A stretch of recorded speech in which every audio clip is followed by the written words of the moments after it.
Galera, eu estou aqui com Kenneth Hite, líder designer do Vampiro, da quinta edição do Vampiro, a Máscara, chegando pela Galápagos Jogos. Kenneth, it's very nice to meet you. Good to meet you. I'm a huge fan of your job.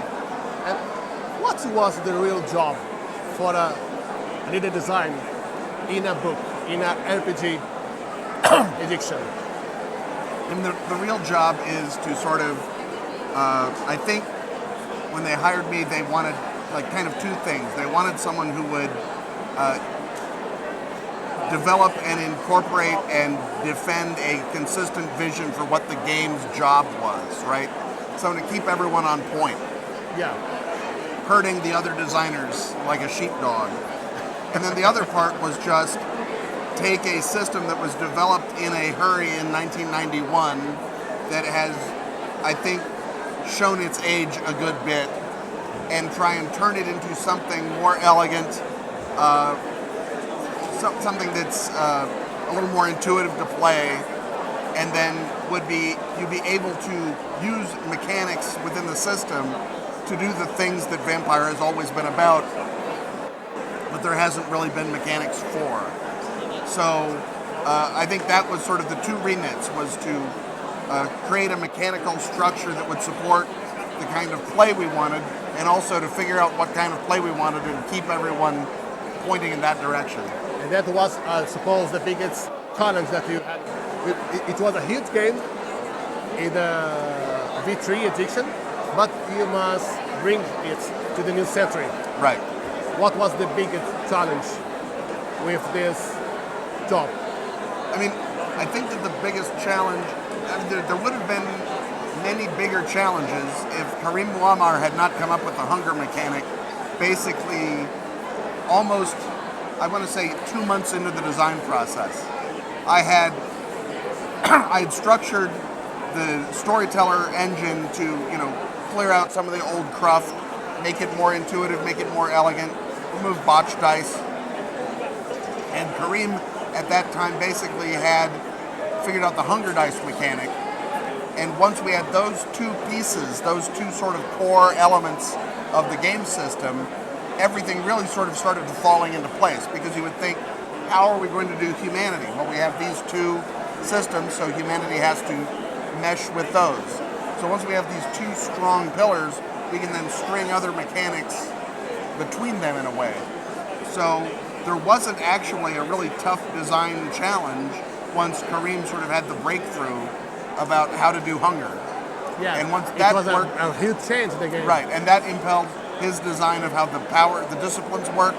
That impelled my design of messy criticals, and our design of humanity, which was both taken from the previous edition and also from Vampire the Requiem, which had a lot of very interesting ideas about humanity that I thought deserved a bigger exposition.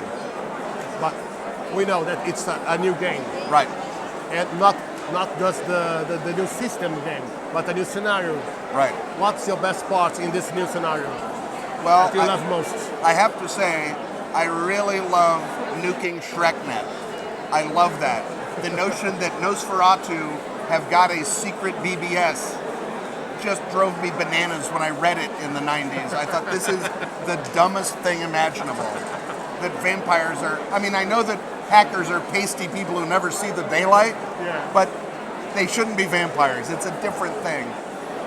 And I really didn't like that sort of power creep for the sake of power creep. I wanted to remind everyone that there's a reason that you don't let 500-year-old Renaissance courtiers write your software.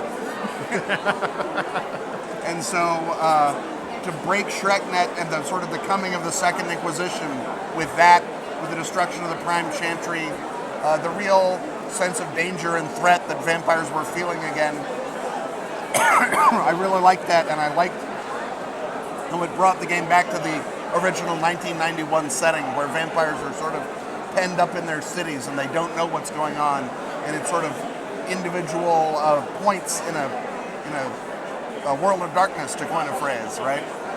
Perfect.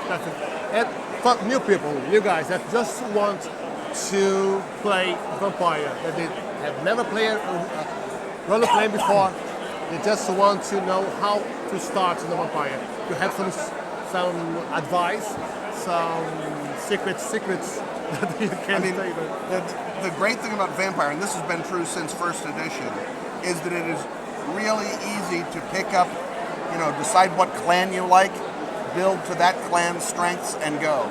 It's, the character creation's a little more involved than that, but it's not much more involved than that. Okay. And my advice to storytellers is just be forgiving. If someone has put a lot of dots into something that they think is stupid, let them change it after 2 or 3 sessions. Don't hold anyone's, feet to the fire. Let them play the character they want to play, because Vampire is so much about personal horror and your personality coming through in the character that I think that's really anything that gets away from that or that holds you back from that is, I don't say you're playing wrong, but you're not playing as great as Vampire can be played. Perfect. It's a great advice, guys. And for now, just to end the interviews, what's your favorite clan? Can you say? It's Tremere. Tremere? Yes. First of all, Vampire Sorcerers, of course, that's my jam. But second of all, the first edition Tremere clan book was written by Keith Herber, who is one of the greatest writers to ever work in role-playing. And I read that when it came out, and he seduced me. He sucked me in. And so, while on the one end, I was very glad to destroy Prime Chantry with United States Black Program Missile. I thought that was wonderful. But, in my heart, I was mourning the death of my tower. Very nice. Thank you very much. Thank you. We're always welcome here. Thank you. Well, let's hope so. See you next year, ideally. See you. Bye-bye. Bye. 有的。